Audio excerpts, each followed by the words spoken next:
cara gedein akun TikTok instan gitu kan, ala kreator-kreator di China yang mungkin bisa lu tiru juga di Indonesia gitu kan.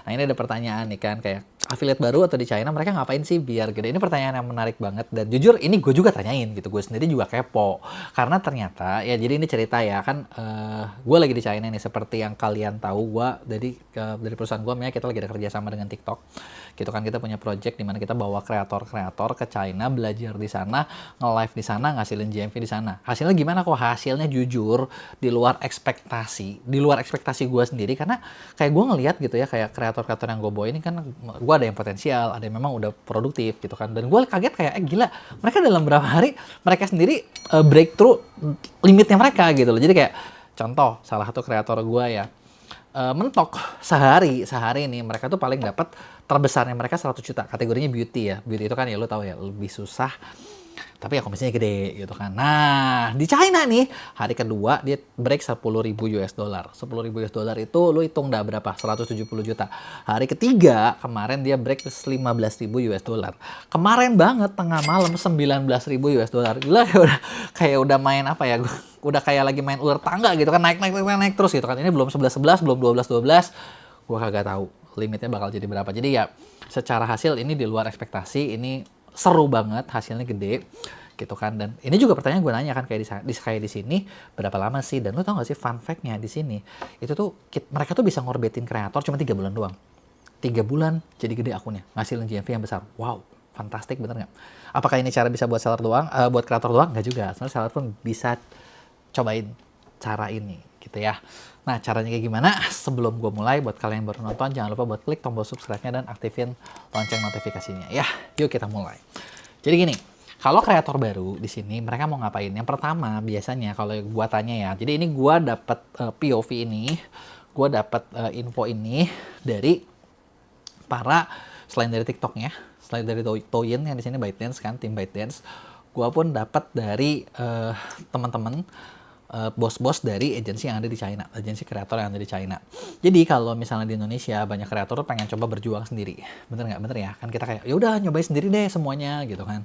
Iya nggak masalah, bisa selama lu memang cakep, fair ya kan ya. Bukan gua ini sih, tapi kalau lu cakep, lu cantik ya, memang dunia ini nggak adil buat lu, bener nggak? Bukan nggak adil dalam arti jelek sih, nggak adil dalam arti bagus. Lu mau ngapain pun lu dapat banyak privilege yang ngebantu kalian lebih tinggi lagi gitu ya. Tapi kalau misalnya lu nggak cakep nggak cantik atau biasa aja, aduh kayaknya ada yang kurang gitu, ada sedikit yang kurang.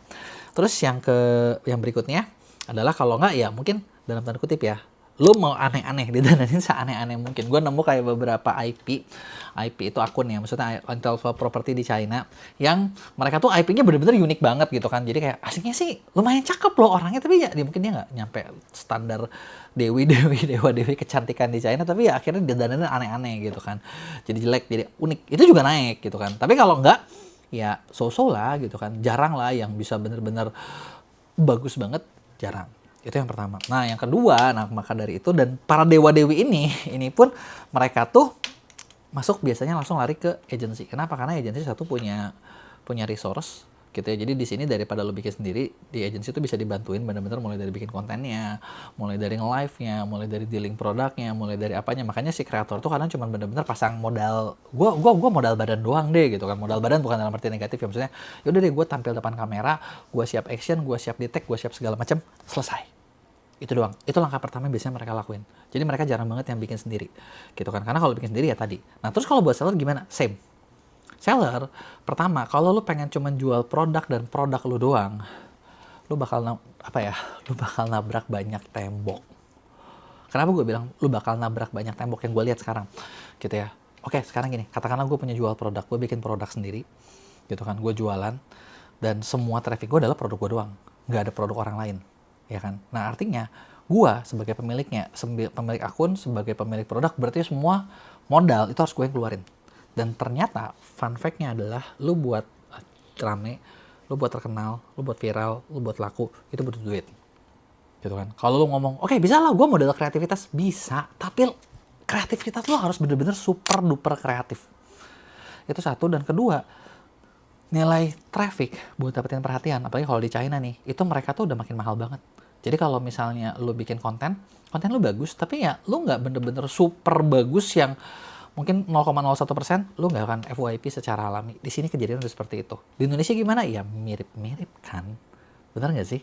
Ngerasa nggak sih kayak gitu udah mulai ada tuh ketidakadilan kayak, ya pasti gue yakin lah kalian juga pernah ngalamin. Gue ngalamin kayak dulu gue bikin konten kayak gimana, style gue seperti apa, gue cobain viral terus, FYP terus, keikean terus. Tapi setelah itu semakin sini kok makin susah ya. Bener nggak sih? Udah kita bikin caranya sama ya 1.000, 2.000 gitu kan, 10.000 sekali-sekali deh. Kalau lagi ada yang rame bisa 20.000. Tapi setelah itu ya segitu gitu kan. Ya memang udah ya kayak gitu apa adanya. Apalagi kalau sambil jualan pasti lebih kecil lagi. Bener nggak? Nah makanya yang tadi gue bilang adalah lu butuh budget. Budget buat apa ya? Memang buat iklan. Kita nge-spend iklan di situ supaya ya akun lu bisa naik. Gitu kan. Dan akun lu bisa naik, reach lu makin besar, organik lu pun nantinya bakal makin besar lagi. Itu adalah poinnya, poin kedua. Gitu ya. Nah, terus setelah itu ngapain nih biasanya nih? Apa mereka itu di sini tuh gimana? Tadi gue bilang mereka tuh rata-rata 3 bulan. Jadi kalau konsep di China ya yang gue tahu adalah mereka itu setelah gue ngobrolan, mereka tuh ngelakuin namanya incubation. Incubation itu dari nol, itu mereka coba grooming ini akun, mereka punya targetnya. Nyampe nggak nih? Lu nyampe nggak misalnya $10.000 dalam 3 bulan? Kalau nyampe lu terusin, kalau nggak udah cut. Ini udah nggak bisa. IP ini gagal, kita coba yang lain. Kalau bisa, ada potensi kita naikin. Ataukah mungkin cuma jadi yang mediocre, yang tengah-tengah doang ya udah. Tapi kalau buat jadi yang top kayak gitu, dan gue nanya berapa tingkat keberhasilannya? Tingkat keberhasilan yang menurut mereka adalah cukup tinggi, sekitar 20-30% di para agensinya. Mereka jadi udah punya polanya gitu kan. Nah, kan sebenarnya yang kita penasaran adalah polanya apa guys? Gitu kan. Itu kan yang paling penting, bener nggak? Nah ada beberapa yang bisa gue bocorin. Gue ngobrol dengan banyak. Ada beberapa yang malah gue ngobrol sambil makan. Terus udah gitu kalau di sini kan lu makan sambil dikasih arak, bener nggak? Ya lu kasih minum dulu deh gitu kan. Kalau orang udah minum kan nanti udah muka merah, nanti kita tanya-tanya keluar semua ilmunya, bener nggak? Ini gue dapetin sambil dimakan malam seperti itu. Ya, tapi gue share sedikit, tapi mungkin gue nggak bisa share banyak-banyak, gue cuma share prinsipalnya aja. Kenapa? Karena ya sekarang gini lah, kan gue juga punya tanggung jawab terhadap banyak kreator yang udah gabung di MEA. Yang nggak seller yang gabung di MEA, ya pasti kita kasihnya ke situ, gitu kan. Kalau lu belum gak digabung di situ, ya kan, ya gue nggak mungkin kasih banyak, bener nggak? Ya gue kasih prinsipalnya lah, tapi cukup lah buat lu ngerti, oke? Nah, jadi tadi ya mereka udah gabung agensi, mereka udah nyiapin modal. Bener kan? Nah, terus apa nih yang dilakuin? Langkah ketiga adalah, yang biasanya di sini adalah mereka tuh dicoba bikin persona.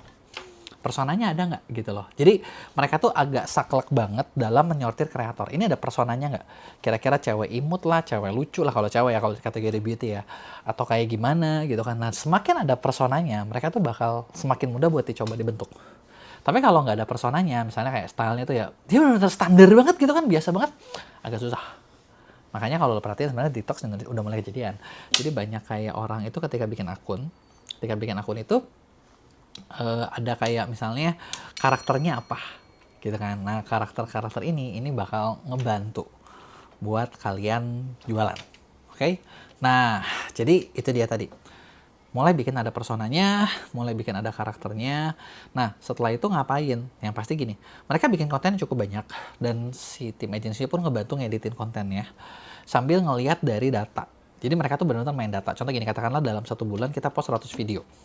100 video, kenapa harus 100 video gitu? Ada kata kuncinya, kenapa harus 100 video pertanyaan? Karena kalau misalnya jumlah postnya masih sedikit, susah. Dan nggak mungkin video cuma kayak joget-joget doang, goyang-goyang doang, nggak bisa.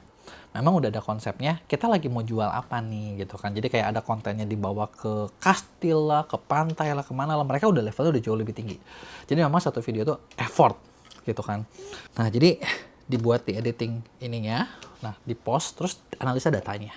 Nah ini pun kita di MEA sekarang udah mulai lakuin banyak. Kita udah punya data analitik buat ngebantu ngecekin setiap kreator gitu kan. Nah, analisa analisa data inilah yang bakal ngebantu kita nextnya mau ngapain nih, step kita berikutnya mau apa, apakah kita mau terusin jenis konten apa yang bagus, durasi apa yang bagus buat dia, audiens dia berapa, dan kita pun sampai ngecek jadi dari kayak followers yang didapatkan mereka tuh daya belinya berapa. Nah karena ini bakal nentuin ke step ketiga. Step berikutnya adalah di sini kita mulai promosiin produk disesuaikan dengan karakter audiensnya. Jadi kadang gini, ada yang nggak bisa dipaksain. Contoh gini, gue punya kreator di mana akun dia tuh banyaknya katakanlah daya belinya rendah gitu ya. Nah daya beli rendah itu ketika gue paksain barang-barang yang mahal itu nggak kebeli. Kenapa? Memang di luar jangkauannya. Atau gini, gue ada kreator ya, gue ada kreator yang sekarang lagi gue bawa ke China, dia ternyata akunnya bagus tuh, daya belinya tinggi. Ketika kita coba yang murah, laku sih tapi dikit, jadi kayak rugi gitu. Daripada gitu kenapa gue nggak coba yang gede aja sekalian gitu kan, yang mahal aja sekalian gitu kan. Dan ketika yang mahal laku juga. Jadi poinnya itu, potensialnya yang mana, itulah yang kita lakuin, itulah yang kita kerjain gitu kan. Nah di sini selain itu kita udah cobain akun, cobain apa gitu kan. Nah makanya gue bilang ya, kalau yang seller lu boleh jadi sambil seller sambil kreator sendiri gitu loh. Jadi akunnya pisahin. Yang kreator itu biar kebantuin sama produk-produk ini gitu. Karena gini, kita nggak tahu ketika akun kalian, contoh gini, lu ternyata ya udah ngebangun akun, ternyata akun lu daya belinya adalah 100 ribuan ke bawah. Dan harga produk lu 300 ribuan ke bawah, ke atas. Lu harus mengubah produk yang 300 ribu jadi 100 ribu, susah. Bener kan? 300 ribu susah nih. Nah, tapi kalau misalnya lu paksain di 300 ribu nggak laku-laku, sedih kan? Nah, biarin yang 100 ribu ini diserap sama produk lain, lu punya modal sambil membesarkan akun supaya lu bisa menjangkau yang nantinya 300 ribuan. Kurang lebih logikanya seperti itu. Nah, itulah yang dilakuin. Jadi, kita matchingin, cariin produk, nah udah gitu kita lakuin. Live di mana platform banyak manfaatin support. Nah, platform tuh banyak kasih support. Nah, kadang kenapa perlu di agency? Karena di agency tuh banyak membantu juga support-support seperti ini. Dealing-dealing dengan brand, dealing-dealing dengan platform, di mana voucher-voucher khususnya kadang itu bahkan bisa lebih murah daripada official store sendiri. Gokil. Nah, ini nih yang kagak bisa didapetin di sendiri. Makanya gue bilang kalau di China mereka udah pada masuk ke situ. Nah, lakuinlah live streaming, lakuinlah konten dengan harga-harga khusus, dengan komisi-komisi khusus. Dan kita pun bantuin dengan dapetin extra budget ads gitu ya. Kadang agensinya banyak nombokin, bukan brand udah nggak keluar nih, udah ngasih harga khusus, kita nih yang ngeluarin ads-nya, kita keluarin ads-nya. Dan ketika dari ads itu keluar, berarti kan lo trafficnya dapat, harga khususnya dapat, audiensnya matching. Nah dari sini ketika lo nge-live sambil lo belajar ya cara nge-live-nya, strateginya gitu kan, cara ngomongnya, skripnya, itu bakal ngebentuk penjualan kalian jadi makin tinggi. Jadi sebenarnya konsepnya cuma di situ doang tuh, konsep intinya bener-bener cuma itu.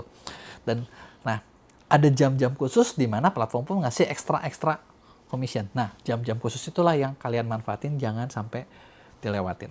Nah, jadi itu adalah beberapa hal yang gue lihat yang dilakuin di sini. Jadi mereka bener-bener ngelihat dari data, ngelihat dari persona, ngelihat dari audience, ngelihat dari akun, ngelihat dari ini. Dan ketika lo lakuin ini, nah ini bisa ngebangun akun kalian dalam waktu cepat. Karena di sini rata-rata 3 bulan. Gue juga lagi mau bikin project sih. Jadi kayak dari sini gue mau coba memperbanyak. Kita udah belajar beberapa kali di sini. Januari kita mau bikin lagi project-project seperti ini. Mungkin di tahun depan gue bakal bikin khusus buat di Indonesia kayak gimana. Gitu kan, dari learning ini yang gue dapet di China. Nah, kasih tahu gue kira-kira kalau misalnya gue bikin, siapa yang tertarik, tulis di komen. Siapa yang tertarik, lu mau akunnya seperti apa? Gue pengen tahu. Tulis di komen. Ada yang mau lo tanyain, tulis di komen. Gue bakal jawab di Q&A berikutnya ya. Jangan lupa buat like dan share.